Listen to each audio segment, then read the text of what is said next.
Welcome, everyone, to another Silicon Labs product podcast. On today's episode, I'm joined by Sharon Hagi. He's our Chief Security Officer at Silicon Labs.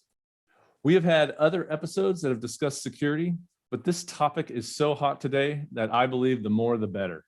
So thanks again for joining us today, Sharon. Hey, Kyle. It's great to be joining you today for this podcast. Yeah, thanks for joining us. I know that you'll be able to add some great information for our listeners. But before we get started, how was your weekend? Did you do anything exciting? Well, actually, I had a little smart lighting project that I had to complete, and I almost got through it last weekend in my home, but looking forward to the next long weekend to get it done. I know, hey, there's a lot of do-it-yourself weekends during the last year and a half with this pandemic, so I'm sure you're wrapping up a lot of those projects. That's great. Well, before to kick off our conversation, why don't we start by helping our listeners understand a little bit more about your responsibilities as the Chief Security Officer? What have been the highest priorities for you since you've joined Silicon Labs? Okay, so security at Silicon Labs basically consists of four big areas that we're working on and I'm focusing on. The first is the corporate security area. So that's where we're working on security governance, risk and compliance. This is where we align with the way we manage information security across the company with the right policies, processes, standards. And this is also the area where we're looking to ingrain more of the risk-based approach that helps us prioritize and decide how to best fund security remediation and mitigation activities that we do in the company, right? And also we provide the independent oversight elements, stuff that consists of things like audit committee and executive board level reporting that we're responsible for. The other area, of course, is the product security area. This is where my team is directly involved and is a key table stakeholder in helping product marketing and engineering, shape our hardware and software roadmap and strategies to help make sure we're considering all the evolving threats and vulnerabilities out there. IT security is the third big area of priority. We have actually a newly formed and dedicated security operations group, and that team works closely with IT to help monitor for threats, monitor the network infrastructure, et cetera, as well as perform things like principal incident response and help address vulnerabilities to ensure we secure the business and the company, basically. And last but not least is the fourth area, which is our operations. It's super important for us to secure the way our products are manufactured. That's where we're addressing principally the security around wafer production, packaging, functional testing of our parts, and all the supply chain risks that are involved in those processes.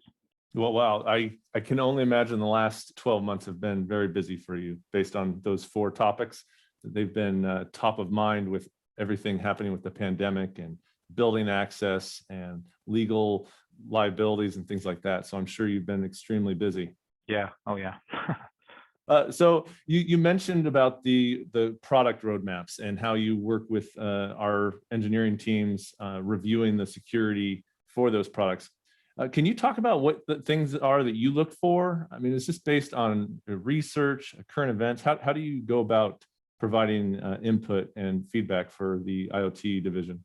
Well, I mean, essentially for us in security, staying ahead of the threat is basically the name of the game. We have to constantly stay vigilant, and that requires us to constantly research, learn, and get up to speed on not only current events, but with current events, I'm meaning with all the ransomware attacks out there, but also look at the threat landscape of the future. And there's a lot of newer technologies and capabilities that are constantly being developed and improved, new cyber weapons, et cetera. What used to be theoretical attack possibility 2 years ago with techniques like EM glitching, for example, is now really commonplace. And we see attackers doing, sophisticated attacks on debug interfaces with as little as $50 worth of equipment. Used to be thousands, and now it's like super cheap. So glitching equipment is really easy to come by, right? And today becoming a commodity, and other attacks, like for example, with machine learning, you can make side channel attacks like DPA, which stands for differential power analysis. It's designed to compromise encryption keys on computing devices that are handling those keys in software and storing them in memory. So DPA, machine learning, and other techniques becomes really trivial, even for a high school student with the right practice, to do. So practically, again, like these are examples where, a lot of the threats that we thought of years ago as being really complex and infeasible, perhaps, are becoming really commonplace today. And the risk as a result is increasing. And what used to be good enough part security, for example, what we originally developed for some of our earlier products, namely, things like part Series 1 SoCs, for example, or even, some other parts that we developed even before then, some of the older generation of the integrated wireless products don't have secure element or secure vault integrated. But this approach, and this could have been okay, years ago when these attacks weren't commonplace and it was really difficult to basically orchestrate them. But this approach today is no longer going to be sufficient or acceptable for any developer. It's just easy for hackers to compromise these parts. And so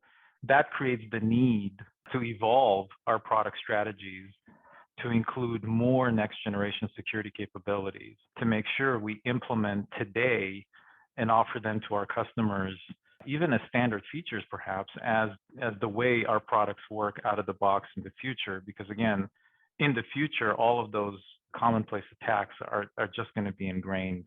And so, our product security always has to stay ahead of the threat. That's a great way of putting it. I heard the product team talk about these physical attacks, but I never related it to what my son is doing up in his room. I guess now I have to go up there and make sure he's not doing a glitch attack or a DPA attack. So I'll have to put that on my list of things to check. Yeah, it could be a high school project. Exactly. I mean, a lot of high school and university programs are teaching this stuff as part of regular curriculum. It's hacking, it's pen testing. So yeah, it's becoming really commonplace. Well, so you mentioned ransomware attacks, and I'd really like to get your opinion. People are becoming very exposed to these attacks nowadays, and even my parents and friends that they're not in the business, they can come up to us and say, "Hey, this Colonial Pipeline is causing gas shortages and gas price increases," or the JBS hack that it's one of the world's largest meat processing company, might prevent them from getting a good solid hamburger. So to be serious though, there have been over $15 million worth of ransom paid to get these systems back online. Yeah. So maybe you can share, what have we learned from this? What has to be improved to avoid some of these news stories from coming out?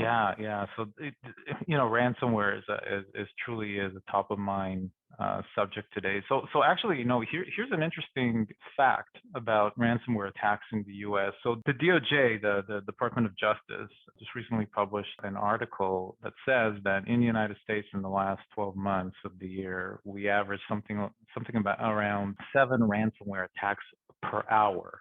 Okay. That's a total of about 65,000 in the last year alone. So what's going on here? I mean, so the first thing is there's a big shift in the economics of cyber attacks. With automation, things like cloud deployed cyber weapon arsenals, things like ransomware as a service where anyone can pay a few $100s or maybe even less to get someone else to build the infrastructure and software needed to attack a corporation of their choice, right? It's a business, and it is an ever-evolving threat landscape, as we said. We and our customers have to learn how to address these significant developments more effectively and much more quickly, given our scale and business priorities. Companies that use information technology like furniture, for example, and by that I mean, letting legacy systems stick around for years until they break, not doing enough to patch, or not really upgrading their security to keep up with the threats, et cetera. I mean, those are the companies that are especially susceptible and vulnerable to ransomware. And it's not without reason that Colonial and, the big meat packer company were impacted, right? Those are the preferred targets of ransomware gangs. I have to say though, in manufacturing, and we have those situations as well where in many cases, manufacturers are holding on to old and outdated equipment and control systems that are still connected to vital corporate networks. So in that situation, I mean, how can you prevent and resist a ransomware hack that exploits even the most trivial of vulnerabilities and then uses the lack of advanced network security to be able to crawl the network and without much resistance, use sophisticated cryptography to then seize up all of the critical control systems of a company, right? That becomes sort of very trivial and very easy for hackers to do. And that again, basically is what happened with Colonial and JBS. It's only a matter of time and not necessarily an if one of us basically at this point gets attacked. So we have to do something about this. And the only way forward is basically to stop treating critical information systems like furniture, right? And start re-architecting IoT and OT computing environments to be able to survive and to be resilient to these types of disruptive attacks. We have to implement zero trust access and dramatically increase our automation and orchestration for security because we can't respond to these threats using manual human intervention. Today, infrastructure and applications are just far too complex and dynamic for us to be able to effectively react to threats without automation. In a nutshell, I think companies need to double down on cloud as a way to ratchet up resilience and security. And by the way, that goes for IoT developers as well. This is the reason why customers should, care about security of their product and how to harden their products and solution architectures to withstand these emerging threats and attacks. That's why customers should care more about IoT security and be ready to invest in security. All right. Well, that leads me to my my last question, really. And so you're talking about companies needing to fortify their products, stop treating them like furniture, design in the latest security measures. So how do companies do that? And then specifically, how does Silicon Labs help them with our secure vault product? How do you see companies? What are sort of the highest priorities you see companies taking, and how does our product help them achieve that security? Right. So the first thing that I want to mention is that in our space, many IoT developers considered security as a luxury item, something to charge a premium for. But I do believe, as we've mentioned here, that those days are over. Security is no longer a nice to have or a luxury premium option.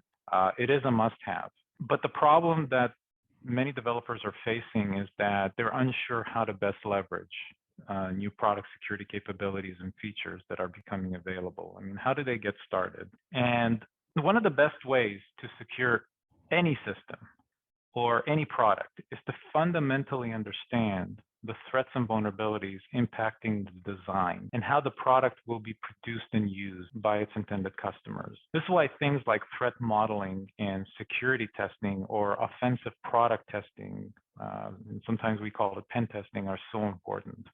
Threat modeling is actually a fundamental design tool, and it's basically intended to help us understand what could go wrong, what harm can happen, and where the gotchas are in our product designs. Then pen testing or offensive security testing processes to continuously help developers assess where the weaknesses that the threat actors or hackers could use to cause harm exist, right? And once we know what the weaknesses and concrete data about our specific vulnerabilities, we can then work on fixing it using the specific features and design techniques for mitigating and preventing them. I mean, that is fundamentally how security is accomplished. Now, when you're talking about our advanced security, through Security Vault, it's designed basically to help customers address threats in a number of different threat categories.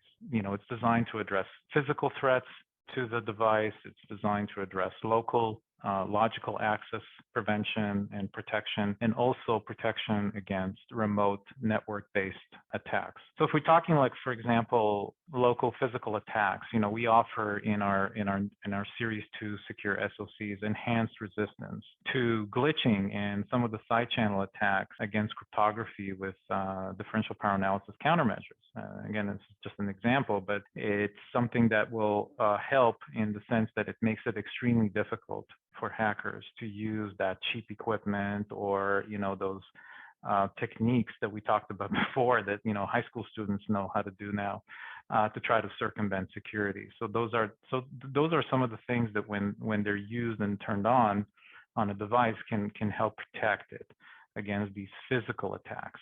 From a local logical perspective, we have mechanisms on chip now that help us lock data and features on the device and help protect software and interfaces from those local interface level attacks, right?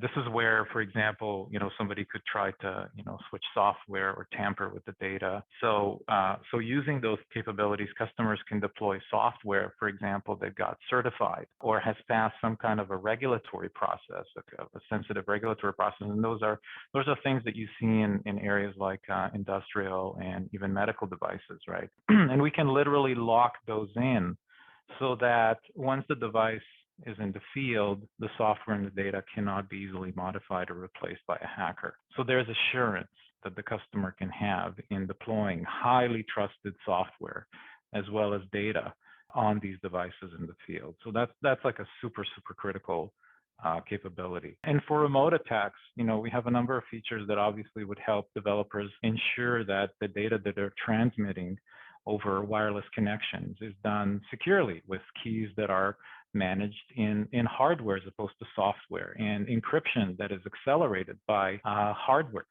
And that is not only a more power efficient and a computationally efficient way of protecting information and data, but it's also immune to a lot of the software-based attacks and that we see that could compromise these keys and sort of cause harm by compromising private information, for example, over the network. We also have features that implement device identities, and that's going to be super important for really solving one of the most important problems in IoT, I think, which is how to not impact usability while trying to provision or commission a device onto a network. How do you get IoT devices to join a network in the most trusted way and be able to constantly interrogate the device or the identity of the device to ensure that it has the rights and entitlements to access network resources, that it has the entitlement of connecting to another device on a mesh network, for example, or talk to a specific application. That's something that's known in the industry today as the zero trust architecture. But fundamentally, in order to implement that, you have to have a way of managing identities and certificates and keys in a highly trusted way. And that's one of the things that we actually have today with our secure parts, is the ability to implement those features on the network today. Well, and I know we have a huge team working on all this security, yourself, but the IoT team, lots of software team members. So, with the security vault and with the team that we have, customers can understand that we're investing more today than we have ever invested in security, and we're able to meet them with these new demands, especially with the flexible platform that you just went over. So I think that's something customers should really look at, is what's their supplier's investment in security. And I can honestly say Silicon Labs is exceeding most of our customers' expectations for that. So that's great. Thanks for that explanation, Sharon. Well, that takes us to the end of our episode, Sharon. So I do thank you for taking time to sharing all this information with our listeners. It's been great. A lot of new information. I had never heard the term furniture be used to talk about how a company sort of evaluates their infrastructure. So that's something that will stick with me. And I know that our audience also picked up a lot of new things from what you shared. Awesome. Well, thank you, Kyle. Do you have anything else that you'd like to share with the listeners before we wrap up? Yeah. There's a panel that we are participating in along with IBM at the IOXT Alliance, and that's going to happen on July 21st. We're going to talk security there, And if anyone wants to learn more about Silicon Labs and what we're doing in security, the best resource is of course our website, which is silabs.com/security. All right. Well, that sounds like a perfect event for our listeners to learn more about security. So I'll put that link along with the security portal in the podcast description for them to get quick access. And again, I'd like to thank all of our listeners. Thanks for taking the time to download and learn more about the products and solutions provided by Silicon Labs. And until next time, everyone, stay safe.